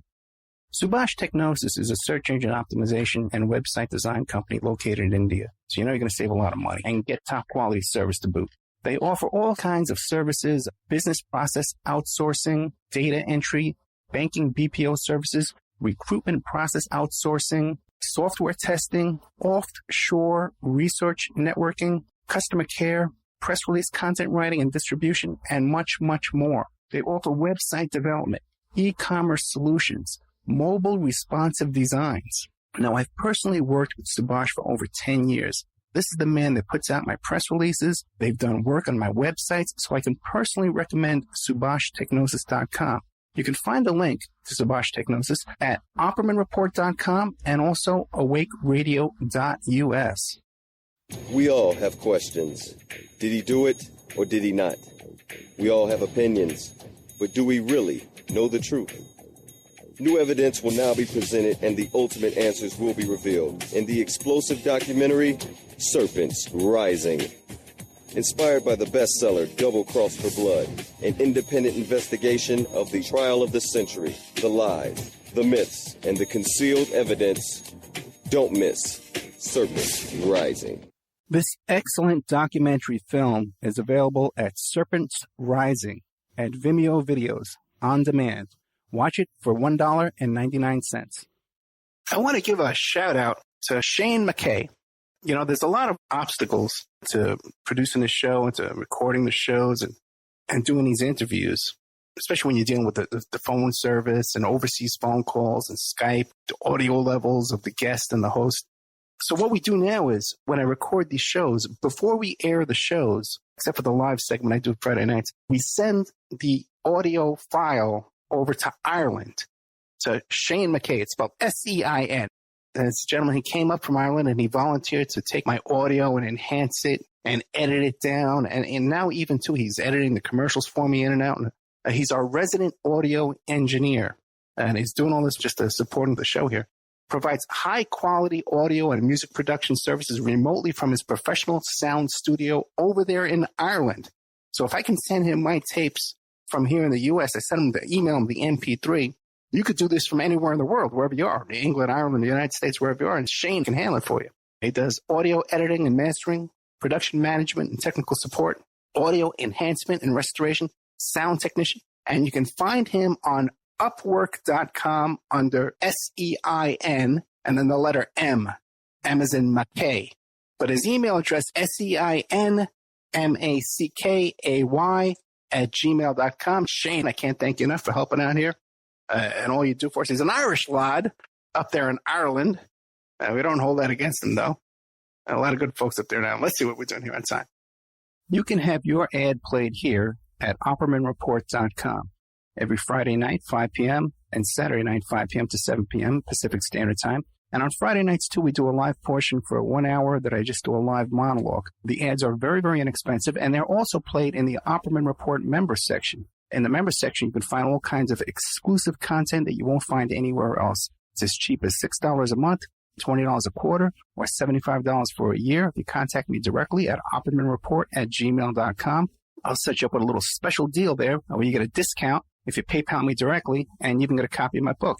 I want to thank William Ramsey, who helps us produce the show and book guests. You can find William Ramsey, who's an excellent author, at William Ramsey Investigates on YouTube. Okay, welcome back to the Opperman Report. I'm your host, Private Investigator Ed Opperman. We're here with Pierce Redmond from Porkins Policy Review and Porkins Policy Radio. You can hear him Friday nights, 8 p.m. on American... Anyway, on all the stations, People's Internet Radio, PIR Awake Radio, and then he's on Tuesdays. You can catch him live on American Freedom Radio. Yeah. Wait, actually, Ed, am I on at 8 o'clock on Awake? Yeah. Really? I've been telling people 10 to 12. Oh, well, let me think. No, I'm over at 7 to 8. Well, at my time, okay. Yeah. Right. So I think that is actually 10 to about 11 o'clock my time. Yeah. Okay. All right. Okay. Now, you mentioned the 666 Fifth Avenue. So have you ever been to that building? They have this exhibit in there, this attraction, where they have the whole city of New York miniaturized. Do you know that? I've not been to the building. I mean, I might have when I was like a kid. Yeah. But I haven't been there since. Although I should. I mean, it is prominentely featured in all of these scandals. When you live in New York, you never go anywhere, though. You never go. No, I know exactly. Yeah. Yeah, you never go to these places. But it is fascinating. They have this attraction in there where you go through there, and the whole city of New York is miniaturized, and you can little. It's really elaborate too. There's a link online. You can check it out. Now, all this money from the Qatar, do we know if any of this money, or for the Arab AEU, has any of this money actually filtered through to the Trump campaign that we know of? Well, I don't know. I mean, I wouldn't be surprised. I don't think my general sense is that the money was not meant to actually kind of filter into, let's say, Donald Trump's pocket directly. And let me just, I'll be kind of clear, or a little bit clearer about this, because I know it can be a little confusing. April 2nd, 2017, Nader told Brody to invoice his Dubai-based company $2.5 million. Okay. And this was, going to be for whatever consultancy fees, marketing and advisory service. They come up with whatever kind of silly thing. Roger Stone, very, very famous for doing these sorts of things in order to get money. Then the same day, Brady attached an invoice for that amount to Zeman Invest Limited, which is a Canadian company, which is directed by a friend of Brady's. Then forwarded his account in Los Angeles, Zeman Limited. And then basically Brady kind of went on this sort of like spending spree with the money. So he, I believe he gave some of this money went towards, lobbying various people in Washington against Qatar. He might have even made some of that money might have, or it's not clear exactly where the money, but certainly he was giving money to Ed Royce, head of the House Foreign Affairs Committee. And a lot of this money also went to this conference on Qatar's ties to the Muslim Brotherhood and basically, portraying Qatar as a state sponsor of terrorism. And Royce appeared at this conference shortly after going after Qatar. As I said, the Foundations of Democracies, they hosted this conference, which might have actually been breaking their own rules because FDD claims that they never, as part of the policy, taken from foreign governments. Well, that doesn't really seem to be the case. Now, I don't think any of the money, like I said, went directly to Donald Trump, but me helped crafted this narrative Qatar is evil. It gave them a room so that when the UAE and Saudi Arabia launched travel and trade restrictions against Qatar, 2 weeks after it introduced his sanctions legislation, which again came just after he was at this conference, funded by the UAE essentially. So I don't think this money went there. My sense is that sort of a you scratch my back, I'll scratch your back. I'm sure the UAE now sees that, well, Donald Trump is in their pocket or is willing to play along with this. We will offer him whatever, he wants down the road. That's how I see, this is classic sort of like influence peddling. This is allowed to kind of go on, and now suddenly Qatar is the bad guy. The UAE, they want that, and the UAE is certainly trying to become a bigger player regionally in the Middle East along with Saudi Arabia. Again, that's why the UAE are to build up their own sort of clandestine army that is being funded by the UAE and is supposedly headed by Arab Prince. So they are trying to kind of prop themselves up. But my sense is that this is just sort of eventually this will lead to Donald Trump being enriched at some point. No, maybe the UAE is going to allow 666 again, is this is maybe nothing more than just simple revenge? Trump and Kushner are in Qatar for not helping his idiot son-in-law. So the UAE kind of pushed this along, and now Qatar is very isolated around the world. So I don't know. I think there's any of this money directly went there. But I think it's really how things work about, okay, you helped us do this and help you later on. Not to that, just in what you have as a foreign government authorizing a convicted pedophile to wire money to a major donor of Donald Trump's and the GOP in order to put on a big conference, congressmen and senators and influence peddlers in Washington, D.C. to isolate a foreign country because we don't like them. And I know I keep kind of jumping back to this, but, because they upset Donald Trump's idiot son-in-law. And there's obviously more reasons as well. But that is pretty crazy. It's interesting that the media is totally silent on the child porn and the other than the intercept, like you said, they're totally silent on this. Even now, when they mention Nader, occasionally they just mention these cooperating mule. They don't mention anything about a child porn arrest, and in the Czechoslovakia. That's Yeah, I mean, it's basically, like I said, they're separate reported on it. The AP, to their credit, I know they're as mainstream and as you can get. They all are help from the story. He was in fact arrested a sentence for child molestation in the Czech Republic. So, but yeah, and also you have the sort of Trump fanatics, the QAnon, anti-pedo crowd. That doesn't really seem to understand how, what this is. Now, you see some of them saying, basically ignoring it, like it's not happening or it's okay. He was just close to that to this despicable human being, Nader, in order to later, get the rest of the pedos. You know what I mean? Like that, this sort of like, oh, well, he only hired all these Goldman Sachs executives because he has to crush, the deep, keep your enemies closer, this sort of nonsense. Then there are, people like Mike Cernovich and others who just, they don't understand how could this happen?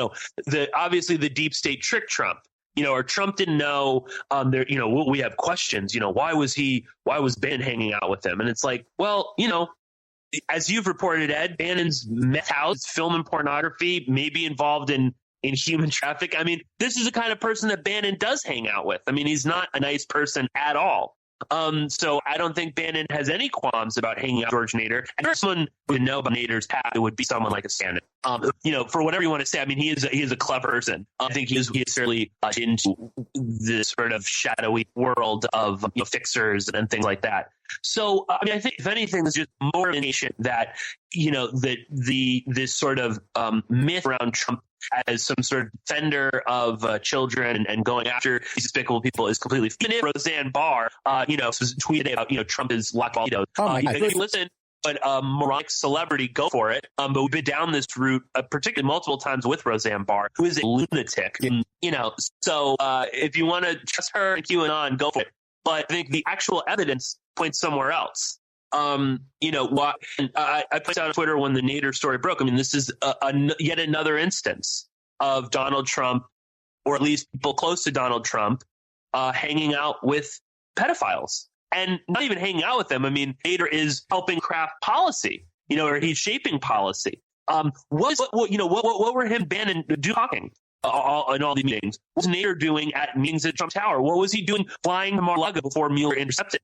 I mean, again, it's like all of these moments where Donald Trump and Jeffrey Epstein are together. I don't think they were just talking about the weather or baseball. That's not to say that Nader and Trump were talking about, hurting children or something. But again, I don't think it was just a benign conversation. And I'm not at all surprised that Nader pops up in this, because this, I think, is just kind of par for the course with the Trump administration. And none of this is like new information.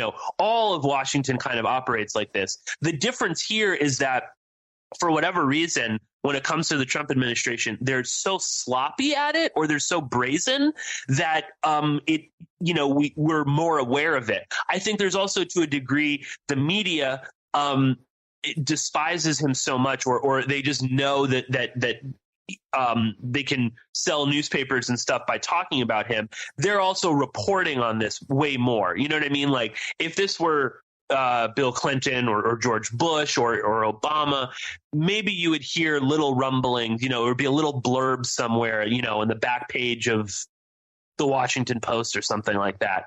But when it comes to Trump, it's front page news. So I think the media is a little bit more willing to kind of report on this. But at the same time, I find that a lot of these people orbiting Trump are sloppy at this. You know what I mean? Furthermore, does the Secret Service or and the people in charge of security at the White House, do they not check for who's coming in? I mean, that in and of itself is odd. Can most people convicted of pedophilia in a foreign country and at least charged with importing child pornography? And again, let's be clear, it's not as if the charges were Nader for sure imported child pornography. The case got dropped because the police screwed up, but there's no doubt that he, it definitely, these magazines went to his house. Well, wait, not only that, too. There's no doubt about it. I don't even know how the police screwed up, because the first batch of, I read that, the first batch of porn they picked up legit. It wasn't. Streaming only on Peacock. John Wayne Gacy killed 32. Straight from the killer's mouth. They want you to believe that I alone committed these murders. The new gripping 6-part documentary series, John Wayne Gacy, Devil in Disguise. All episodes streaming now, only on Peacock.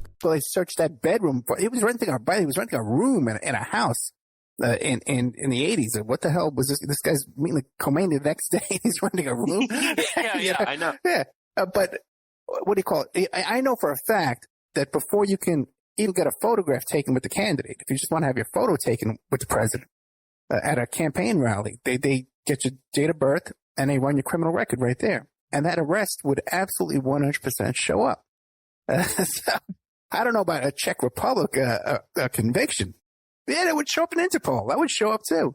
So, I would think so. Yeah. I mean, do your due diligence. If it doesn't show, reach out to Interpol. But if we're going to say that to anybody. Oh no, I'm sure they checked it out. They knew about it. They just overlooked it. But the thing is with Bannon too. He had a film company. His wife had a film company. She was like some Irish model and all kind of stuff like that. But there's no doubt that they were filming pornography in that home and that they had, I don't know if you listened to the show in the member section, but they had padlocks on the inside of the house. And they even talked about human trafficking in Palm Beach connected to that house. And she was arrested for sneaking a cell phone and marijuana to her boyfriend in jail. So it's not even like 6 degrees of separation. This is their crew. This is they're a bunch that are involved in all this sleaze and porn and rape culture, and by the way, what's her name? Roseanne Barr. Yeah. Everyone knows she's been crazy for a long time. I even tried to get her to come on the show. But, she ran for, on the ticket with Cindy Sheehan when Cindy Sheehan ran for president. And she ran as a socialist. Did you know that? Yeah. And she didn't even know. She was telling Cindy Sheehan, teach me how to be a socialist. She was telling her. And now here she is. She's a Trump supporter. So it's just like whatever way the wind blows, But I guess she knows where her bread is buttered, And totally. She was very critical of Israel and very supportive of Palestinian rights until she became the most ardent Hollywood Zionist. I mean, she openly applauds when Palestinians are murdered. Oh. She thinks that's a good thing. I mean, she is a complete and utter lunatic when it comes to that kind of stuff. And again, she goes on and talking about MK Ultra, and again, I'm not doubting that a program didn't exist or in some capacity right now, but Roseanne Barr is just a classic, one of these celebrities that kind of, talks a little bit about conspiracy theories, not with any real sort of knowledge, but just mentions them. And again, so many people in the conspiracy culture, in spite of their, screw Hollywood and they're all phony plastic people. Anytime a celebrity, Charlie Sheen, Roseanne Barr, any of they mention something and suddenly we fawn over them. Yeah. Roseanne Barr is this, oh my God, this is our Messiah. She's gonna bring about change because she's a celebrity and she has the power. And she's a joke. She's an absolute joke. Tia Tequila. An excellent example. Yeah, exactly. Who constantly, by the way, never really says what she knows. She just keeps talking about she knows so much, and but she never actually comes right out and says what it is. And her train of thought is just a typical schizophrenic circular logic. But we got to take another commercial break. We're here with Pierce Redmond. Talk about what is the topic at this point? We can't even figure it out. It's just a general whack. And now a word from our sponsors. Hi, folks. Ronnie here from Life Change Tea. There's a lot of hubbub about the ramifications of GMOs. First of all, what are GMOs? Genetically modified organisms. Yee! Man-made organisms entering our body, changing and damaging us from the inside out. What's our defense? First of all, not eating them. Second, cleansing from them when we do eat them. Thank God for Life Change Tea at getthetea.com. Life Change Tea cleanses from toxins, heavy metals, and helps flush GMOs out of your body. Our unique blend of herbs help cleanse you from the inside out, helping you feel refreshed and clean of yee. We also carry unique one-of-a-kind supplements. So order online at getthetea.com. That's getthetea.com. Rid yourself of the yee that contaminates your food and water. Go to getthetea.com. That's getthetea.com. Get the tea, your best defense. The Opperman Report is brought to you by SubhashTechnosis.com. Subhash Technosis is a search engine optimization and website design company. They're located in India, so you're going to save a lot of money and get top quality service. They offer all sorts of business process outsourcing, data entry, banking BPO services, recruitment process outsourcing, software testing, offshoring research network, customer care, press release, content writing and distribution, and much, much more. Now, you can get a hold of Subhash Technosis by email at info@subhashtechnosis.com. Their website is www.subhashtechnosis.com, and their Skype is ANUSHASUBASH. Now, I've personally worked with Subhash for over 10 years. This is the man that puts out my press releases. They've done work on my websites, so I can personally recommend SubhashTechnosis.com. You can find a link to Subhash Technosis at OppermanReport.com and also AwakeRadio.us. Remember, all these shows on Awake are brought to you by EmailRevealer.com. You can go to EmailRevealer.com and get a copy of my book, How to Become a Successful Private Investigator. You also do all those kind of different services for you. Online dating service investigations called an online infidelity investigation. And that's where you give us your husband or your boyfriend, your girlfriend's email address, and we trace it back to their online dating websites, and we return a list of all the dating sites that that email is registered to. We can expand on that investigation and trace it back to porn sites, escort service sites, swinger sites, gambling websites, and even prescription drug websites, and all kinds of digital forensics, computer and cell phone digital forensics, where we can recover deleted content from an email or a hard drive and produce a report for you that you can use in court. That's emailrevealer.com, or you can contact me at oppermaninvestigations@gmail.com. We all have questions. Did he do it or did he not? We all have opinions, but do we really know the truth? New evidence will now be presented and the ultimate answers will be revealed in the explosive documentary, Serpents Rising. Inspired by the bestseller Double Cross for Blood, an independent investigation of the trial of the century, the lies, the myths, and the concealed evidence. Don't miss Serpents Rising. This excellent documentary film is available at Serpents Rising at Vimeo Videos on demand. Watch it for $1.99. Okay, welcome back to the Opperman Report. I'm your host, Private Investigator Ed Opperman, and we're here with Pierce Redmond of Porkins Policy Review and Porkins Policy Radio, and soon to be Open Minds Foundation. Hey, real quick though, we're talking about Tia Tequila. Tia Tequila, her agent was Gina Rodriguez, the same agent for Stormy Daniels. Okay. Of course. And the night that Tia Tequila overdosed, she got back from the hospital. They gave her a bag full of pills to take. And the night she overdosed, and they had to take her in there, she had that brain aneurysm, I was involved in that whole thing.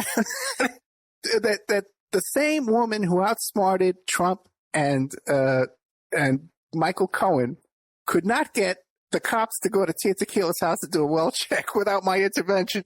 So it just goes on. I know, it just goes on to show you how crazy this all is, and it's all 6 degrees of separation. We've only got about 10 minutes left, brother. Have you been following this thing with the Pulse nightclub down here in Florida? Just a little bit. I should probably look a little bit closer into it. I mean, it's. I don't know if I don't really know what to make of it. I mean, it is pretty amazing that Mateen's father was an FBI informant for many years, right? Yeah, 11 years. And then his handler was the guy who investigated his son when all the complaints were coming in about his son, bragging to all his relatives and his neighbors and stuff about how he's a terrorist. I don't know. Yeah, I mean, again, I hate always jumping to the it's all a false flag or something. Yeah. But, I mean, there definitely seems to be something going on here. I mean, Mateen's wife, I mean, they cleared her, right? I mean, that's kind of a big deal. She was acquitted yesterday, yeah. Not even 24 hours ago. That's not nothing. I mean, again, that's the mainstream media can cover that however they want, but I mean that is a serious statement that she really didn't know anything or wasn't couldn't be convicted of this, and the fact, I mean, listen, if Omar Mateen's father is a 11-year FBI informant, and at that point he's not an informant, he's an FBI agent. Yeah, you know what I mean? Yeah. He's working directly for the FBI. That's his main source of income. If that's true, and the FBI knew about this, and I mean, it does raise serious questions about how they weren't able to stop Mateen from doing what he did. Is his father still alive? Yeah, his father's still alive, and he still gets money from Voice of America for his TV show that he does. So the guy's mostly CIA. The guy's obviously CIA. Oh, by the way, yeah, Daniel Hopsicker connected him to that guy Rohrabacher from California, who's involved in everything. It seems to be. We got to take a good deep look at that guy. Oh, Dana Rohrabacher? Yes. Yes. Oh, yeah, of course. He fought in Afghanistan with the Mujahideen. Well, he was photographed next to this guy, Mateen's father. Okay. Sadiq.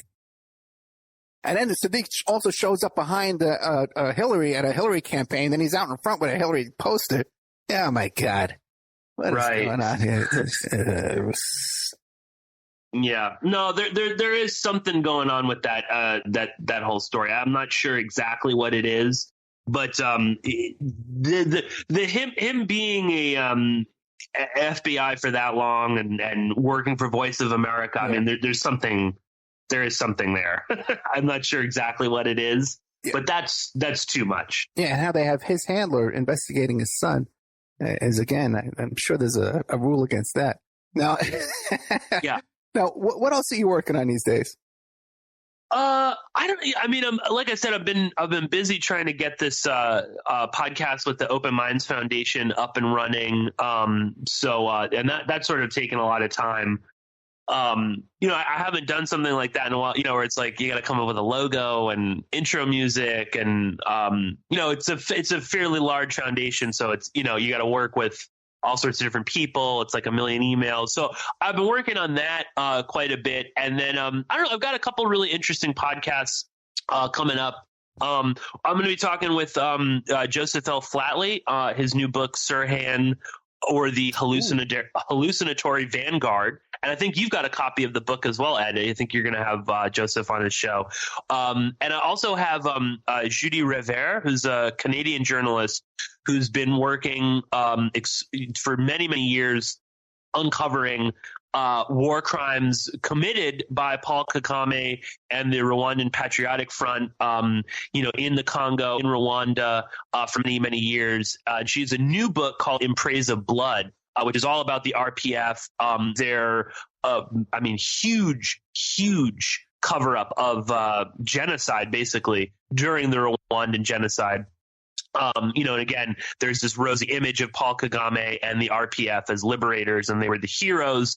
And Judy Revere has done really fantastic work exposing a lot of this. So I'm going to have her on my show pretty soon to talk about her new book, and she's really great articles and really fascinating journalist. Okay, excellent, man. And how can people find you if they want to help you? You can just go to PorkinsPolicyReview.com, and you can find all my shows are up there. All the guest appearances. I do weekly or daily. Weekly. What am I saying? Weekly appearance on Chuck Ocelli's show every Tuesday night. So you can find that there. You can find my Patreon. You can find all the interviews I do. I'm on Patreon. If you want to support me, patreon.com/Pierce Redmond. I just released the bonus podcast for this month, again, just at the end of the month, which is becoming a trend. But I had our good friend Tom Secker on the show. We talked about Cambridge Analytica, all of the news about CA and their connections. We went, ranted about the purple-haired whistleblower Christopher Wiley and all of our problems with him. Really fun show. Talking about Alexander Nix and the way that the liberal media has kind of covered Cambridge Analytica in a slightly kind of, I think, a skewed way.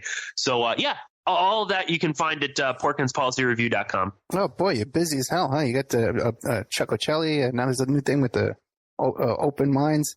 Yeah, I know. I'm trying to figure out how you balance all that, and I have a new girlfriend too, so that's takes up the rest of my time. Yeah, sometimes that's good, sometimes it's bad. Yeah. All right, listen, Pierce, thank you so much for giving me some time here, since you're so busy, man. I had no idea you were doing all this. You're just sitting around doing nothing. Well, no, anytime, man. Okay. I'll always make time for your show. Thank you very much, man. Pierce Redmond, Porkins Policy Radio. I'll catch you later. Go. All right, so there we get Pierce Redmond. And if you like the show, be sure and check out OppermanReport.com, where we have our members section. There's a lot of exclusive content. We're talking about that Steve Bannon porn and meth house. Got that in there exclusively in there, and you can check that out if you want to You can sign up for like $6 a month or $20 for 3 months. Otherwise, if you want to contact me for a discount for a yearly membership, you email me at oppermanreport@gmail.com, and I'll give you 13 months for $60. A deal of a lifetime. You can't beat that. So that's at oppermanreport.com. Also, advertising opportunities. If you want to advertise here, I've been really pushing that getthetea.com, and everybody I talk to now has been buying the tea, so I know it's working. All the loyal listeners, So check out oppermanreport@gmail.com if you want to advertise, and we'll get you on. We're on from Monday to Saturday, 6 days a week. Drive time on AM radio covers 2 million population. And then we're on Friday nights and Saturday nights on several internet stations, repeated over and over. Then it's archived over and over and over and over again. Plays forever on YouTube and Spreaker and iHeart and iTunes and Podbean and Podroll and Podbod and all that pod. Every kind of pod place. It just kind of just takes your show without asking. I don't even know how they do it, how they get the show. Or some people hand them my RSS feed, like Stitcher and stuff like that. That's all the stuff you can do at oppermanreport.com. Check mine. If you have anything, you want a guest, you have a guest suggestion, you want to email me, oppermanreport@gmail.com. I'm always happy to have a guest suggestion. We all have questions. Did he do it or did he not? We all have opinions, but do we really know the truth? New evidence will now be presented and the ultimate answers will be revealed in the explosive documentary, Serpents Rising. Inspired by the bestseller Double Cross for Blood, an independent investigation of the trial of the century, the lies, the myths, and the concealed evidence. Don't miss Serpents Rising. This excellent documentary film is available at Serpents Rising at Vimeo Videos on demand. Watch it for $1.99. Hi, folks. Ronnie here from Life Change Tea. There's a lot of hubbub about the ramifications of GMOs. First of all, what are GMOs? Genetically modified organisms. Yee! Man-made organisms entering our body, changing and damaging us from the inside out. What's our defense? First of all, not eating them. Second, cleansing from them when we do eat them. Thank God for Life Change Tea at getthetea.com. Life Change Tea cleanses from toxins, heavy metals, and helps flush GMOs out of your body. Our unique blend of herbs help cleanse you from the inside out, helping you feel refreshed and clean of yee. We also carry unique one-of-a-kind supplements. So order online at getthetea.com. That's getthetea.com. Rid yourself of the yee that contaminates your food and water. Go to getthetea.com. That's getthetea.com. Get the tea, your best defense. The Opperman Report is brought to you by SubhashTechnosis.com. Subash Technosis is a search engine optimization and website design company. They're located in India, so you're going to save a lot of money and get top quality service. They offer all sorts of business process outsourcing, data entry, banking BPO services, recruitment process outsourcing, software testing, offshoring, research network, customer care, press release, content writing and distribution, and much, much more. Now, you can get a hold of Subash Technosis by email at info@subhashtechnosis.com. Their website is www.subhashtechnosis.com, and their Skype is ANUSHASUBASH. Remember, all these shows on Awake are brought to you by emailrevealer.com. You can go to emailrevealer.com and get a copy of my book, How to Become a Successful Private Investigator. You also do all the kind of different services for you. Online dating service investigations called an online infidelity investigation. And that's where you give us your husband or your boyfriend, your girlfriend's email address, and we trace it back to their online dating websites, and we return a list of all the dating sites that email is registered to. We can expand on that investigation and trace it back to porn sites, escort service sites, swinger sites, gambling websites, and even prescription drug websites, and all kinds of digital forensics, computer and cell phone digital forensics, where we can recover deleted content from an email or a hard drive and produce a report for you that you can use in court. That's emailrevealer.com, or you can contact me at oppermaninvestigations@gmail.com. Bundling car and renter's insurance with Geico is so easy, your neighbors are probably already doing it. But who? Look for the signs. Chances are they live in a home and have a car. They use money and enjoy having more of it. They probably drink lots of lemonade. Lemonade. And they've probably said something suspicious like, I'm bundling with Geico, or stop spying on me with those binoculars. If so, you may want to ask them how easy it was to bundle with Geico. Bundling is easy with Geico. Just ask your neighbors. Streaming only on Peacock. John Wayne Gacy killed 32. Straight from the killer's mouth. They want you to believe that I alone committed these murders. The new gripping 6-part documentary series, John Wayne Gacy, Devil in Disguise. All episodes streaming now, only on Peacock. We stand for giving back to our community. We stand for access to food for everyone who needs it. We stand for a better future for all children. We stand for ending hunger. Through your support, Feeding Tampa Bay is transforming the well-being of our region today, tomorrow, and for generations to come. Stand with us.